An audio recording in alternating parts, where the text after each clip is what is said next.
Hello, my name is Rich Howard, owner of Architectural Builder Supply. In this video is to bring you a closer look at the Bommer number 2200-632. This is what is called this is a single acting spring hinge is what it is, but this is in particular what would be considered a half surface spring hinge. This is going to be used on wooden storm doors. This is where you're going to use a hinge like this, or a hinge typically wood. It's really not used on on aluminum. Those usually have storm door sorts of closing hardware. But this is half surface, and what that means is that one leaf is attached to the jamb normally, but the important part is the leaf that attaches to the door is surface mounted. So a half surface versus a half mortise hinge, whatever the word is that is in the title of the hinge, it applies to the leaf that is attached to the door.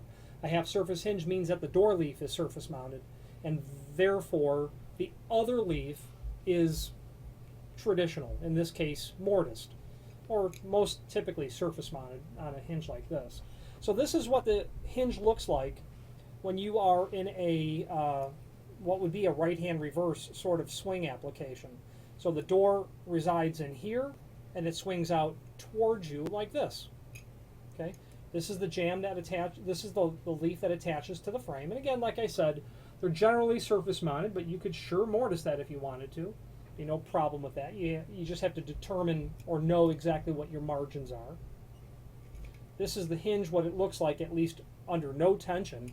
Now there's a link below this video to a document called template. This is exactly the way that it's being shown to you in the template.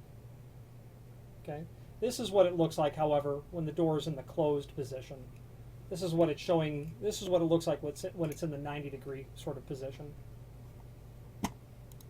Okay, so 2200 means that it is a spring hinge. A single acting spring hinge means the door only operates in one direction, not in two directions.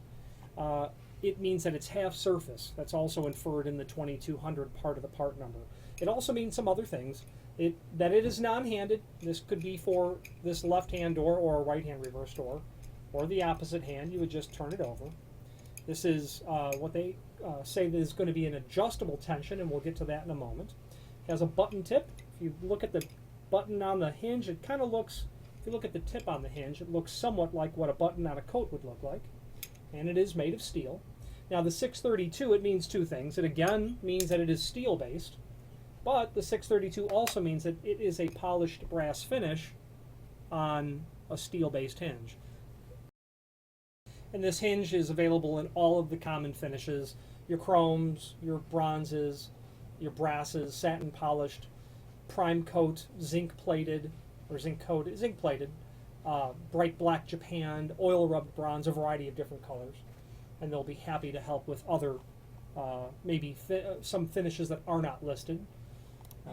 Now, looking at the rest of the template, Bommer gives us all of the dimensions, not only those that are important, and maybe some others that you want to take a look at. 3 inches the hinge leaf, and that's the reference to the size of the hinge. Okay.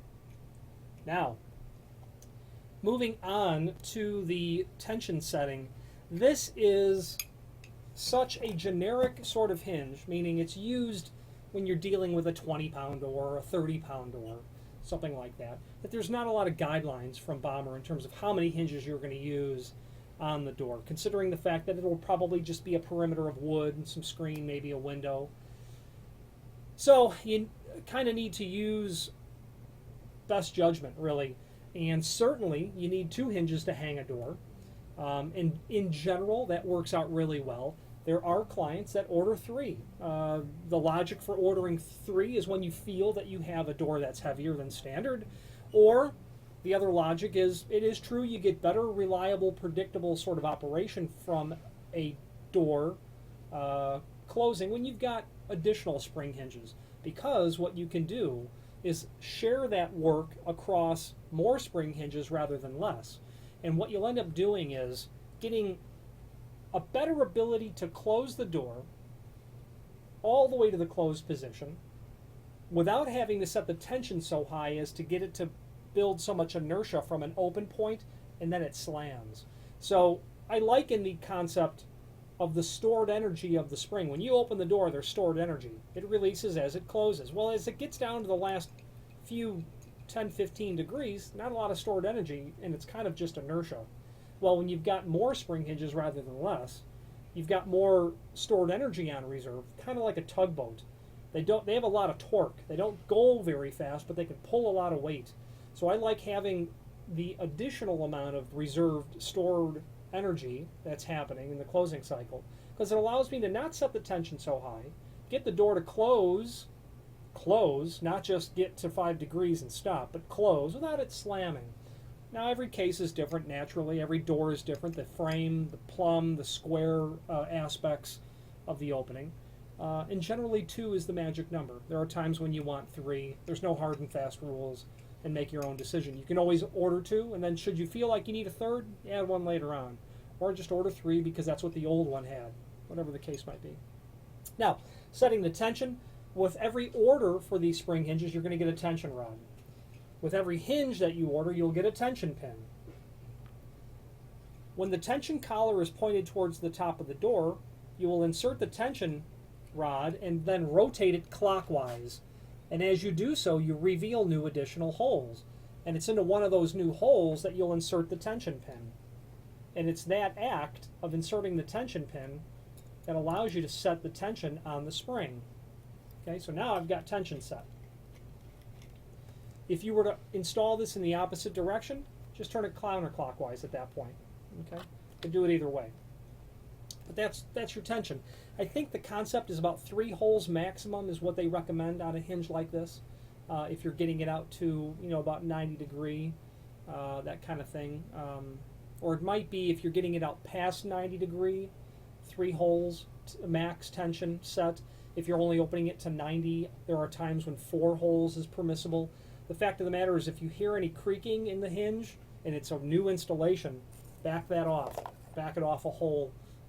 Creaking is in a new installation a potential telltale sign of an application where you've got too much tension on the spring and it's contorting as it's coiled with additional tension.